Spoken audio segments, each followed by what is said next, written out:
A Bruna da edição que se vire. Continua. Quando eu tinha 3 anos, o meu pai foi diagnosticado com um câncer que não tinha cura. Em Nossa, metástase, metástase já. melanoma, abriram, acharam que era uma hérnia. Quando abriram, viram que era o melanoma, fecharam e mandaram ele para casa, porque nem tiraram o câncer. Nossa. Eu tinha 3 anos. Meu Deus. Minha irmã ouviu atrás da porta, eu tinha 7 anos, a minha irmã. Foi um trauma muito grande para ela e eu não tinha muita noção do que estava acontecendo, né? Então o médico falou assim, ó, tem 3 meses de vida, aproveita a tua família, porque não tem solução no teu caso. E como o meu pai já tinha esse negócio de oração, já foi orado muito, aproveitado esses 3 meses com ele. E ele viveu, o médico falou 3 meses, passou 3, passou 6, e ele voltou nos médicos, né? Passou um tempo, fizeram todos os exames, e aí o médico de Curitiba, o Luciano Saboia, ele falou assim, seu Vônio, o senhor volte para sua cidade, compre todos os fogos que tiver, porque a medicina não explica o caso teu. Não tem como explicar um câncer não sumir do corpo assim, do jeito que foi, da maneira que... E depois desse dia, a minha vida, a vida da minha mãe, do meu pai, das minhas irmãs, foram orar pelas pessoas e tentar mostrar o quanto Deus é maravilhoso e como realmente a fé em Deus cura.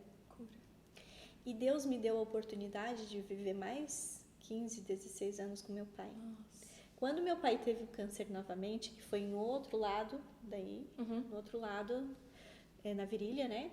Ele escondeu da gente. E aí a minha mãe viu, já estava muito, muito grande, daí ele foi ver, mas por amor a nós, ele não queria mexer. Ele tirou, foi muito difícil. Ele viveu mais 2, 3 anos com a gente, foi muito sofrido. Ele fez quimioterapia, radioterapia, mas ele falava, é por vocês que eu estou fazendo. Ele não queria ir fazer. E ele faleceu. Inclusive, o falecimento dele foi no dia da festa do Espírito Santo, dia 30 de maio de 2004. E eu me revoltei muito, porque eu tinha certeza que Deus ia curar ele de novo. Eu tinha muita fé. Ele morreu e eu estava ali esperando ele voltar.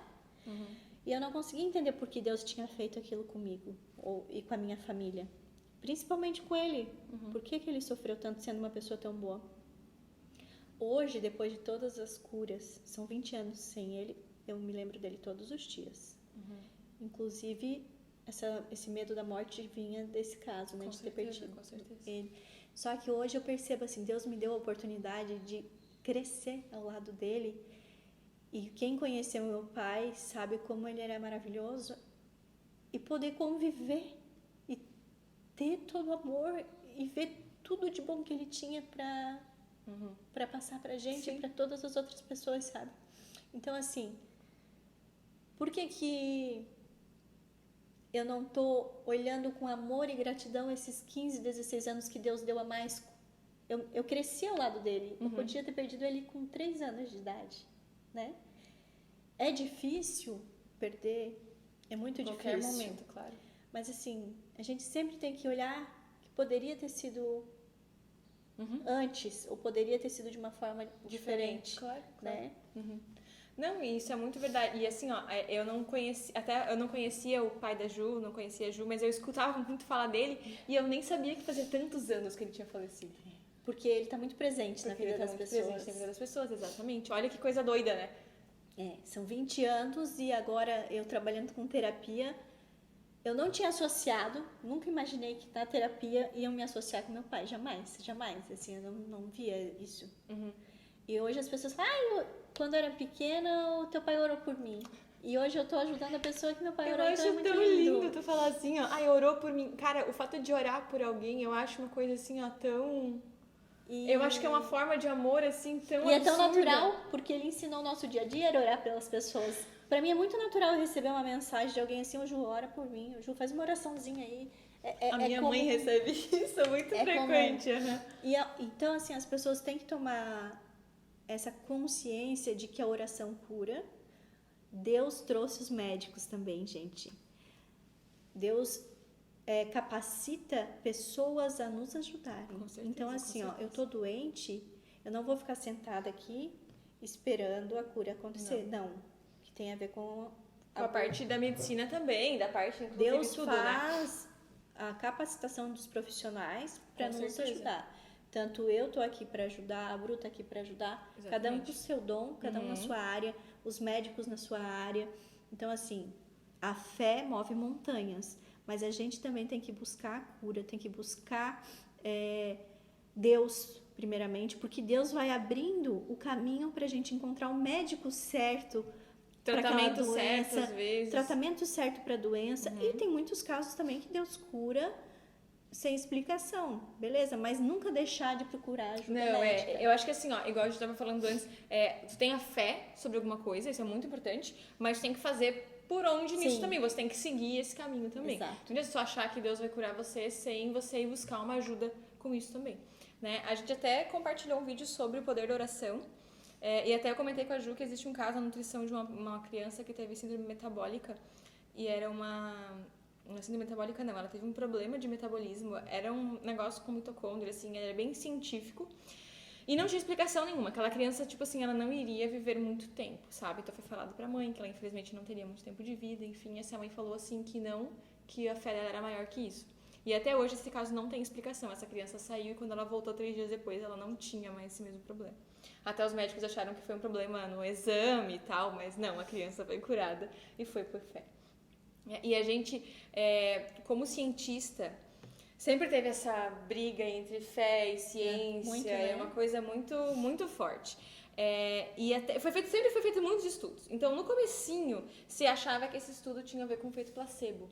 Então, se achava que assim, a pessoa tem fé, então na cabeça dela, o pensamento dela, o psicológico vai resolver isso ali. Assim como qualquer estudo científico, a gente sempre tem um grupo controle.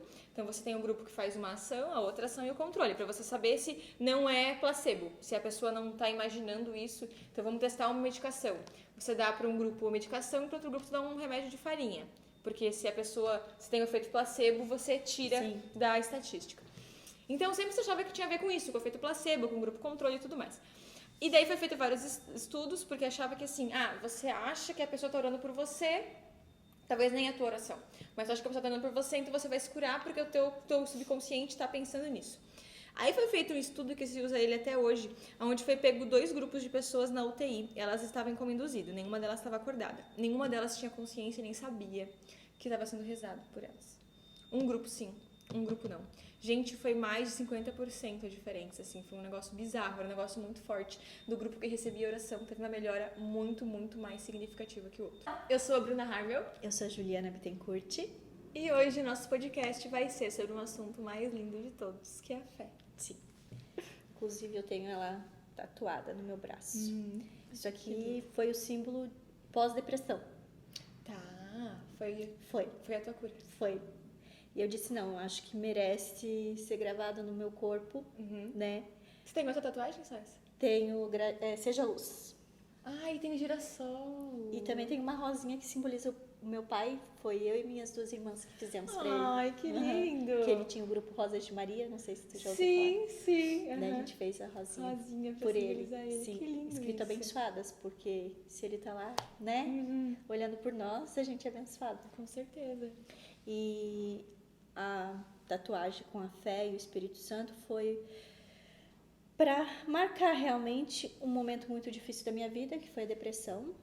Eu tive depressão, eu não me recordo exatamente o ano, mas creio que foi em 2014. 2014, 2015, fui medicada, fui diagnosticada pelo psiquiatra, né? E foi muito difícil, porque até então eu não acreditava que realmente existia depressão. Até tu comentou, eu acho, no outro vídeo, isso no de ansiedade, a gente falou sobre. E aceitar a depressão foi muito difícil, porque eu sempre sou uma pessoa muito feliz, muito alegre, muito brincalhona. E ali eu me senti vazia. Naquele momento eu senti que não era eu, não fazia questão de nada, estava sobrevivendo. Não era mais eu vivendo a vida como sempre foi, intensamente feliz, alegre. E aí, pensamentos muito ruins, pensamentos que a minha vida não fazia mais sentido aqui, eu podia ir embora daqui, de morrer mesmo, de morte. E eu sempre tive medo de morrer, né? Então era um conflito interno muito grande. Sim. E quando eu estava nesse momento, eu pensava muito em Deus e na fé que eu tinha. E que eu sabia que Ele ia me tirar daquilo ali. No último momento ali que eu estava no ápice da depressão, eu falei assim, a minha fé, existe fé aqui dentro. Eu acredito ainda em Deus. E foi no que eu me agarrei. Foi no que eu me apeguei em Deus, totalmente em Deus. Sim. Eu sabia que eu ia passar por aquilo, mas que um dia eu ia estar falando isso e ajudando alguém a sair disso também. Eu tinha esse sentimento no meu coração, não sabia como seria. Eu acreditava que ia ser na área da oração, né? Que a gente orava e tal. Mas aí veio as terapias e hoje realmente eu entendo muito tudo que eu passei. E até você comentou uma vez, acho que foi num vídeo da ansiedade, que Deus te fez passar por isso para você conseguir dar esse testemunho, conseguir falar para as pessoas. E saber o que eles estão vivenciando. Saber o que eles estão passando. Porque é muito diferente tu entender, conversar com a pessoa, mas tu passar pela sensação do vazio da depressão é muito, muito forte. Tu perde o brilho da vida, né? Então, assim... Acho que só quem passa realmente pra entender, não tem como descrever. Hoje, graças a Deus, eu não sinto mais, eu já não sei nem te descrever. O vazio que era. É como se nada fizesse sentido e que tu tem que ir embora daqui. Que não pertence mais à terra, ao mundo, né? Então, assim, eu me apeguei muito na fé e lembrava em oração. Eu clamei muito pela vida para Deus. E eu consegui, né? E eu sei que se eu conseguir, outras pessoas conseguem também, né? Eu acho que essa é a parte mais importante de ter passado por isso e vencido isso, é justamente tu poder falar para as pessoas que tem salvação. Não, eu sei porque eu passei nisso e vamos embora, vai dar certo, a gente vai junto. Tem várias maneiras de a gente ter um suporte clínico, suporte emocional, suporte familiar, é muito importante. E o suporte espiritual também. Total. Assim, ó, a parte do espiritual pra depressão... Eu acho que é quase essencial. Essencial. Hoje, depois de tantos atendimentos da depressão... Tu percebe como é essencial. Essencial.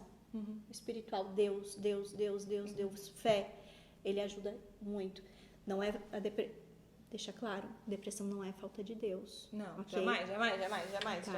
Assim como nada, nenhuma doença não.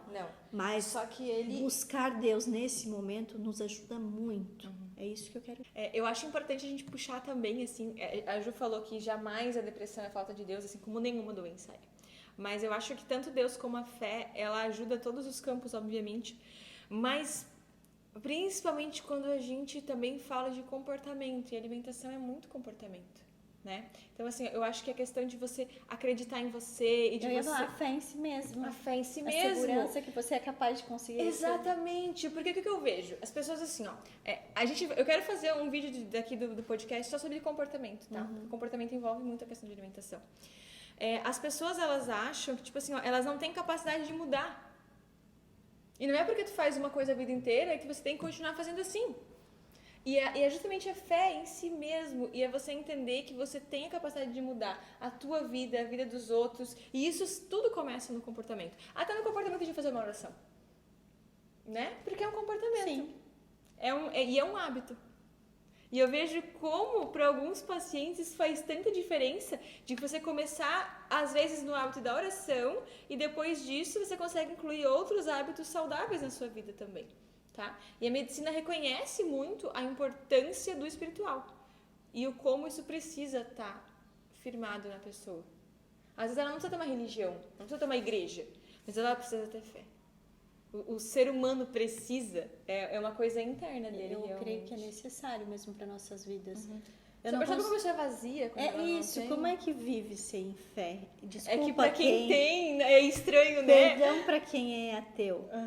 Eu de coração peço perdão, porque isso realmente eu não sei me colocar no lugar.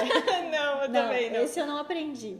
Não quero. Eu também não. Assim, eu sou grata por ter tanta fé que realmente a minha vida ela seguiu um caminho muito diferente com a fé, que eu provavelmente não seguiria se não fosse a fé. Mas sabe o que eu já quero te falar? Eu até, inclusive, estava falando no culto do último que eu fui no sábado, até te mandei. Eu acho que a tua fé, óbvio que ela vem de Deus e ela vem de você, mas a tua fé vem da tua família. Também. Tá? Porque eu tava pensando assim, ó, inclusive a gente teve um culto e a nossa igreja agora tá com 2 pastores, é um casal, é muito, muito legal. E a pastora tava falando sobre assim, quando que você para pra, assim, hoje em dia o mundo da rotina, correria, quando que você para pra fazer uma refeição com a sua família? E quando nessa refeição você senta e fala de Deus? E isso me fez... E ela falou assim, quantos jovens nós estamos vendo no culto agora? E eu falei que é um casal porque, assim, ó, a igreja luterana, eu sou luterana, né? Eles têm muito de serem idosos na igreja. Tava por muitos anos com falta de juventude. E depois que esse casal veio, começou a trazer música, começou a trazer... a rejuvenescer a igreja. E hoje em dia a gente vê que tem culto infantil. Eu até tentei, eu ministrei culto infantil por bastante tempo. Só que por um tempo depois era só eu dando um culto infantil pro meu irmão. Então não fazia sentido. Daí a gente acabou perdendo isso. Porque era eu e meu irmão os mais jovens da igreja. E depois tinha pessoa com 60 anos. Assim, ó. Então era um gap gigante. Não tinha jovens, não tinha crianças. E agora tá tendo. E ela começou a falar, olha como a gente tá dando crianças na igreja. As crianças só vão porque os pais levam, gente. E assim, ó, a fé da família. É óbvio que a pessoa pode ter esse despertar sozinho, com certeza. Eu conheço muitas pessoas que têm fé sozinho. Tipo assim, eu conheci Jesus depois. Mas é muito mais difícil, né? Mas é muito mais difícil. Porque normalmente essa fé que vem depois... Ela vem por uma aprovação, né? Exatamente. Então, vem por uma dor, né? Uma angústia. E aí a pessoa fala, não, tem que buscar algo que me faça melhorar. E alguém do círculo íntimo dela vai sugerir que vá a Deus, né? Sim. Ó, vai procurar a Deus que vai dar um alívio na tua alma. Até porque se for uma pessoa de fora do círculo, dificilmente ela aceita, né? Eu acho que daí aí a gente tem um caminho, que esses dias eu vi uma palavra falando sobre a importância das músicas. Porque às vezes... As letras, né? As letras é o caminho, é a porta que Deus faz para abrir, para daí a pessoa começar a enxergar a fé. E eu já conheci muita gente que foi pela dor e começou as músicas a tocar o coração dela, a fazer sentido, que daí fez ela começar a buscar o caminho de Deus. Então a gente vê que as músicas têm essa participação também, né? Mas como a família é importante, eu sei porque eu vou à igreja atualmente porque eu gosto. Quando era criança, não é que era por obrigação, mas ele me arrastava pra igreja. O pai foi quem trouxe o carismático da Renovação Católica. Renovação Carismática para Barra Velha foi ele que trouxe. Até comentou comigo 30 já, e poucos anos atrás. Então eu vivia dentro da igreja, né? Sim, Era às terças-feiras o nosso encontro à noite. Daí sexta, sábado, domingo tinha missa. Tava nós tudo lá na missa. Eu dormia umas vezes. Eu lembro também de dormir na igreja. E é muito forte, porque assim, ó, a família da minha mãe são todos muito luteranos. E a família do meu pai vem de uma origem muito católica. Então, eu sempre que eu vim sendo criada nas 2 igrejas, apesar de que eu acredito muito em Deus como um todo. E eu faço oração das 2, então é uma coisa muito miscigenada, assim, né? Mas o meu avô ajudou a construir a igreja luterana. Então, a igreja lá de pedra é uma coisa que pra ele, assim, é muito importante. Tanto que eu casei lá, isso foi a realização dele, assim, de ver a neta se casar na igreja que ele ajudou a construir. E a minha avó e o meu avô, eles eram guardiões da bandeira do divino, né? Então, assim, é uma coisa, eu via a bandeira sair daqui, toda a vida fazendo a procissão. Eu era a pessoa com o meu pai que arrumava as velas para fazer a procissão. Então, isso é muito forte. E assim, ó, eu falei, eu perdi a minha avó materna com 5, a minha avó paterna eu perdi com 10. As 2 eu via elas orando muito, né? Então, eu tenho a Bíblia da minha avó materna. E eu lembro que as últimas vezes que eu vi minha avó paterna, ela tava fazendo a oração dela e eu tava sentadinha esperando ela terminar pra cumprimentar ela. Ela tava rezando o terço.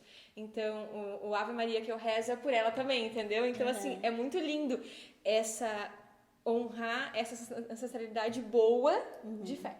Né? Meu pai era extremamente mariano. E dele que... eu não posso nem falar que eu vou chorar. Dá vontade, já veio assim, né? A paixão, assim, né, por Nossa Senhora é dele. Ele usava roupa azul com branco porque era coisa de Nossa linda, Senhora. Né? Eu tenho um amor muito grande por Nossa Senhora, apesar de que os luteranos não é que eles não reconhecem ela. Eles reconhecem a Mãe de Cristo, enfim. Mas a gente não reza Ave Maria na igreja luterana. Mas faz parte da minha oração. Assim, o que eu peço para as pessoas que não são católicas é que respeitem a Mãe de Jesus, obviamente. né? Não, isso tem um Porque respeito tem, gigante. Né? É porque eles não têm... É que a igreja luterana não tem santos como um todo, né? Sim. E daí eles consideram, E tá tudo bem também. O importante é estar fazendo bem pelas pessoas. Exatamente. É estar buscando Deus. Exatamente. Qualquer eu vejo que, outra. Algumas religiões têm um problema grande, tipo, de achar que a sua religião é soberana sobre as outras. E eu acho completamente contra. Inclusive, já teve muitas pessoas falando assim, porque agora as igrejas, não sei o que... Cara, tá fazendo bem pra alguém? Isso.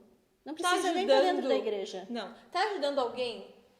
Tá fazendo bem, a pessoa tá indo, ela tá buscando Jesus, tá buscando Deus. Hoje, a gente tá num mundo tão doido que se a pessoa não está fazendo mal pra ninguém... Tá bom. É verdade, porque já é um passo muito grande. Já. Hoje tá assim, Sim. Tudo assim. Então, assim, se tu não tá fazendo mal, já vai ganhar estrelinha. Sim. Quando a gente fala de igreja, eu acho muito delicado, né? Sim, igreja, instituição, né? Religiões, enfim. A gente não tá jamais para falar sobre isso. Mas eu acho que a gente precisa falar sobre a fé em Deus mesmo, sobre a fé em Jesus, né? Que eu acho que é a fé cristã, que é o que realmente importa. Sim. O caminho que você vai fazer para buscar isso ali, daí é com você. Não vamos se meter nessa parte. Mas como a fé é muito importante, né? Então, eu justamente estava falando sobre essa questão, até como isso é importante para você acreditar em você mesmo. A gente falou em outro vídeo, e eu escutei uma pessoa falando que a Bíblia é muito grande, tem muitas passagens, muitas coisas lindas. Mas a coisa que a gente pode extrair, se a gente for resumir todo o ensinamento de Jesus e de Cristo, é amai uns aos outros assim como eu vos amei e amai ao próximo como a ti mesmo. Então é o amor teu e dos outros. E daí o teu precisa vir primeiro. Porque como tu vai amar alguém se tu nem sabe como se amar? Como é que você vai colocar a sua vida, um bem mais precioso que existe, na mão de outra pessoa, esperar que o outro vá te fazer feliz? Ou vai fazer por você? Não vai. Então a gente se ama, se cura, e daí então as portas se abrem automaticamente para você amar o próximo. É gostoso amar o próximo porque tu se ama, né? Sim. Então assim, tem muita gente, eu era uma dessas, que a gente fazia pelo próximo, eu fazia muito pelo próximo. Amor. Mas eu parei e olhei, meu Deus, até que ponto que eu me dou esse carinho todo e essa atenção eu não me dava. Então hoje eu tô me dando esse carinho. Isso é muito importante. Tô me cuidando, tô fazendo exercício físico. Eu não fazia porque eu achava que uma hora que eu ia fazer exercício físico, eu podia estar ajudando alguém.